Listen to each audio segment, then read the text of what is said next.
rising up the middle. He's in! Utah leads. Daniels for the win. Caught! It's gone! LSU does it! Mason Taylor!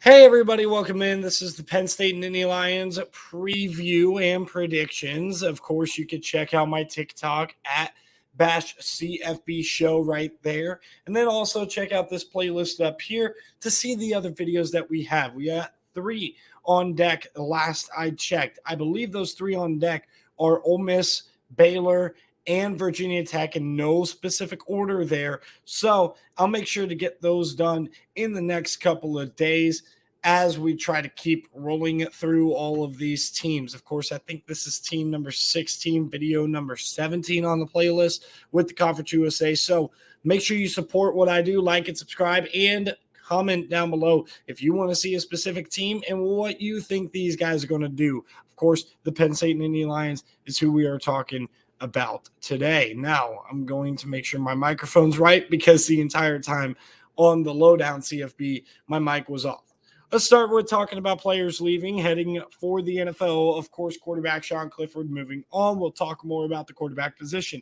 2 wide receivers, 1 tight end gone. The wide receivers, Mitchell Tinsley and Parker Washington, the slot guy, who did make some huge plays down the stretch. And then Brenton Strange, a pretty good receiving tight end, also gone. Center Juice Scruggs is going to also go on to the next level. And then their anchor in the middle, defensive tackle PJ Mustipher, is gone after many successful years. Defensive backfield, Joey Porter Jr., of course, he is left for the NFL draft. And then now Jair Brown and Jonathan Sutherland, 2 safeties, are gone. Transferring out, we have Christian Velo heading to Pitt, which, again, I mentioned this with Oklahoma and Texas, and Brennan Thompson with the whole entire transfer into Oklahoma. I mentioned this last video with a player going to Miami or from Miami to Florida State. That should be a crime. You can't leave for Penn State and go to Pitt, but whatever. Running backs Devin Ford and Kevon Lee leaving the programs, of course, Notre Dame and Mississippi State. For Ford, Notre Dame, Lee, Mississippi State. We previewed both of those teams already. Offensive tackle Jimmy Christ is off to Virginia, and then defensively, edge rusher Rodney McGraw is going to Louisville, while defensive lineman Fatorma Malba is going to West Virginia. They play West Virginia, of course, I believe game 1, if I remember correctly. And then 2 cornerbacks are leaving. Now, Storm Duck transferred in for spring ball and then transferred out after spring ball. He came in from North Carolina, and now he's going out to Louisville, back to the ACC. Cornerback Marcus Wilson going out to Purdue, and Ryan Walters. Transferring in, and not too many transfers to speak of on either side, and transferring in, you only got a handful. Running back Trey Potts comes in from Minnesota with some good playing time experience as an upperclassman. He's definitely going to be a good third option in that room. Wide receivers, Dante Cephas and Malik McClain. McClain coming in from Florida State, and of course, Dante Cephas, a great wide receiver at Kent State last year. On the defensive side of the ball, you got defensive lineman Alonzo Ford coming in from Old Dominion, and then cornerback Aldavian Collins coming in from Mississippi State, and finally punter Riley Thompson from FAU. Talking about breakout players before we preview this Penn State roster. The first guy I want to highlight is a wide receiver by the name of Harrison Wallace. He had some moments last year. I think he's a really good player and another young player that could be good. He was not that high of a recruit coming out. I believe he was only a 3-star, but watch out for Omari Evans, who had a couple of moments, especially in a little bit of garbage time, but he seemed to actually work the depth chart a lot more than 4-star Caden Saunders, who's actually from my neck of the woods here in Central Ohio. So that's a guy to definitely watch out for. And then how about this? Tight end Andrew Rapalea. I hope I said that right. I like his film, his high school film. Now he is coming in later.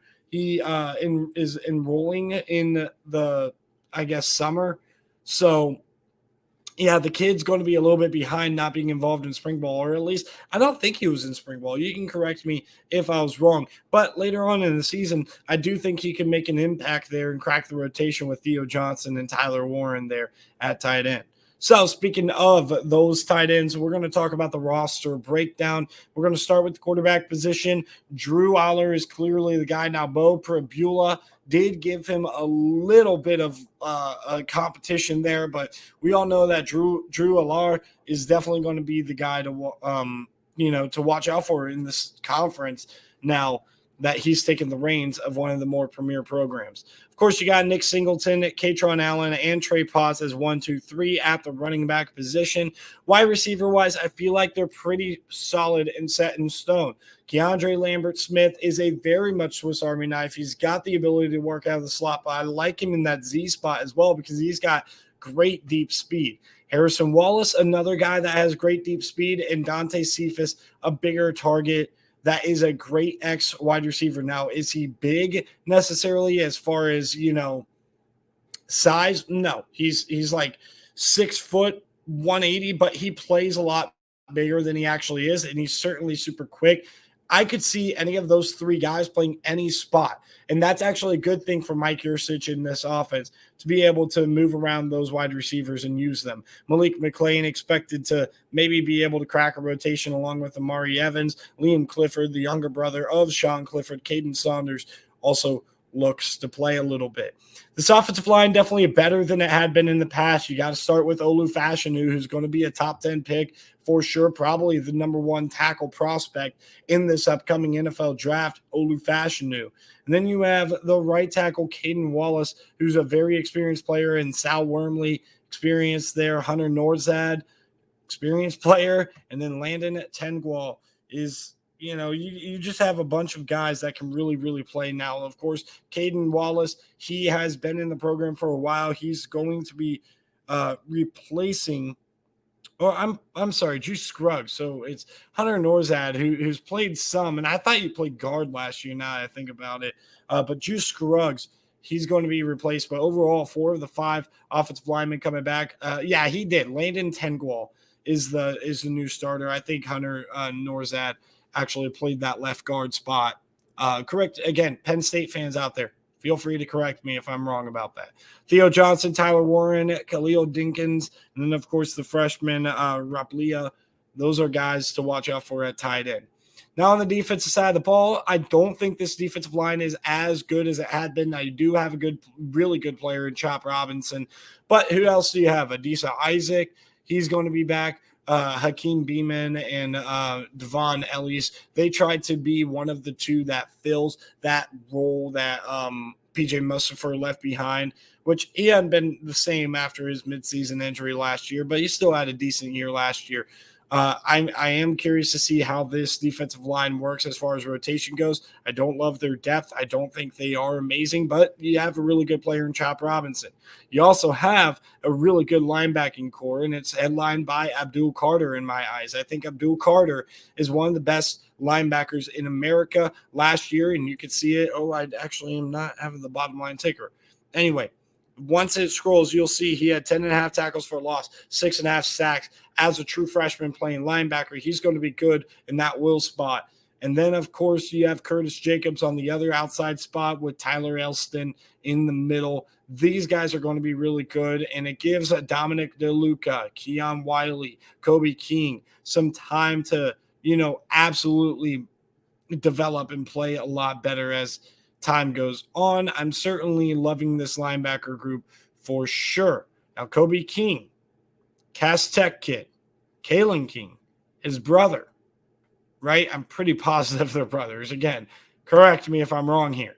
Kalen King, left corner. Everybody's talking about him. Johnny Dixon on the other side. He's really good. Depth, I'm not sure how good that is. Cam Miller, not a whole lot of experience. Davian Collins, not a whole lot of, super duper crazy experience for him, but he's a pretty good player as well. Upgrading, if you ask me, from Mississippi State over here to Penn State. And then you got safeties, Jalen Reed, who might be more of the liability, but I still think he's good with Zaki Wheatley behind him. But Keaton Ellis is a really good player. Daquan Hardy is also a really good player. Their secondary might be the best in America, and specifically that duo at corner with that one back safety and Keaton Ellis. Those 3 guys are stars: Johnny Dixon, Kalen King, and Keaton Ellis. Now, in special teams, you're going to have Riley Thompson punting the ball, the transfer from FAU. Alex Felkins is going to be your place kicker, your kickoff specialist. I'm pretty convinced of that by now. All right, so the over-under, and we'll come back to this, is 10 wins as I pull up the schedule here. So 10 wins is what I was able to find at about even odds or closer to even odds. So with that being said, let's talk about the schedule prediction for the Penn State Nittany Lions. West Virginia to start off. My thoughts about West Virginia have been well broadcasted, but if you're new here, I am not high on what West Virginia has here with Neil Brown.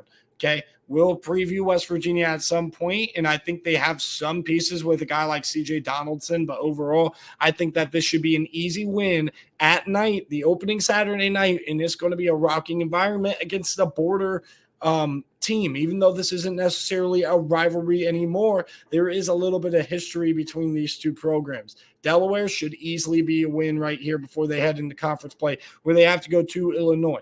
Now, if it wasn't so early in the season and maybe later in the middle or towards after a game or two in Big Ten play, I'd be more convinced to say that Illinois would give Penn State a game, if not win outright. Now, a couple of years ago, we remember that 9 overtime game between Penn State and Illinois in Happy Valley. This is a different Penn State team, okay? They changed after P.J. Mustipher went down and after Sean Clifford got banged up. Sean Clifford really banged up, and Illinois was able to pound the ball with 3 yards in a cloud of dust mentality with Chase Brown all day long. And that Illinois team, by the way, they were only gearing up for a pretty good run that they had in 2022. I think they could be a good team again, but I do think Penn State takes them seriously and goes on the road and gets a victory. At home against Iowa, September, we get a whiteout against the Iowa Hawkeyes. I'm going to give Penn State the win. That momentum is going to be crazy. I do think this Iowa offense is going to be a lot better than it had been with Cade McNamara, a steady hand, Caleb Johnson getting a little bit better, the two-headed tight end with Luke Lachey and Eric All, and then, of course, wide receivers, Nico Rogani coming back for another year, and then Caleb Brown coming in from Ohio State. At Northwestern, this could be a tricky game. I think the more talented team prevails, but we were actually talking about Northwestern. What if they just pop out of nowhere? Ben Bryant, a really, really good quarterback. I'm not sure if he has the weapons around him, but I love the guy that's going to be next to him or behind him, and Cam Porter. Cam Porter is an absolute dog. I think Northwestern could have a pretty solid year. 3.5 wins certainly might not be enough, Vegas, for Northwestern, but I still think that Penn State's going to get the better of them in Evanston. Off the bye, I think they beat UMass no problem heading into that Ohio State game, which is going to be an absolutely amazing game. Now, Ohio State, this matchup is going to be all predicated on if this secondary, best secondary in America or one of them versus the best wide receiver room in America. I think by this point, the Ohio State quarterback will be clicking on all cylinders. Any questions that they have on the offensive line certainly would be settled by now. And if the offensive line is the weakness, guess what Penn State's weakness is on defense? That front four, that pass rush. Abdul Carter and Curtis Jacobs, that mixture with Manny Diaz with creative blitzes, they could potentially give problems to Ohio State. But if that pass rush is not consistent, if you're only having to identify the linebacker blitz, I think Ohio State can handle that, especially if the starter ends up being Kyle McCord, a guy who's been with Ryan Day the last 2 years. I'm going to take Ohio State in that game, but I think this is going to be a fun one, a great one, and definitely a nail-biter for me as an Ohio State fan. Indiana at home, I think they bounce back. No Ohio State beating them twice in this situation. Okay, now this is where looking ahead to Michigan can bite you. Maryland, they have a decent roster, a good offensive line, maybe a tick better of a defense than they had in the past, and it's a sleepy environment in early November with Talia Tagovailoa coming back. I think that Maryland's not going to be that good of a team, but I think they bite somebody. But then again, I've been picking that for a while, and yet they never are able to nip the top dogs in the Big Ten East, the actual New Year's Six contenders. They have never pulled off that upset. They've come close. Like last year, they played Michigan and Ohio State really tough. I think that they lose on the road at Maryland. Now, a lot of people might say, oh, but this was a blowout last year. A, weather was horrible when Maryland and Penn State played last year. B, Talia was banged up as all get out. And C, it was pretty tough going into Happy Valley in that situation. I'm going on a limb and saying that they lose at Maryland the week before Michigan just to get right back up and upset the Michigan Wolverines. I think this is a game that would worry me a little bit if I'm a Penn State fan at this point with the defensive line. But as I mentioned a few games ago with Ohio State figuring out their offensive line, I think their defense will be a lot better off on that front four. And I also think having the experience that Curtis Jacobs brings, having the absolute freak nature that Abdul Carter brings, those linebackers are going to help them fill gaps in the run game. And then also, again, best secondary in America, if not one of the best three, certainly. So I'm going to take Penn State. I'm going out on a limb, but I swear if Penn State does not beat Michigan this year, I'm not going to pick that to happen, especially if it's not close, because I get they played them close last time they were in Happy Valley, but last year, man, that was embarrassing, especially how that second half played out. I mean, you had Michigan on the ropes and you couldn't stop a nosebleed in the run game.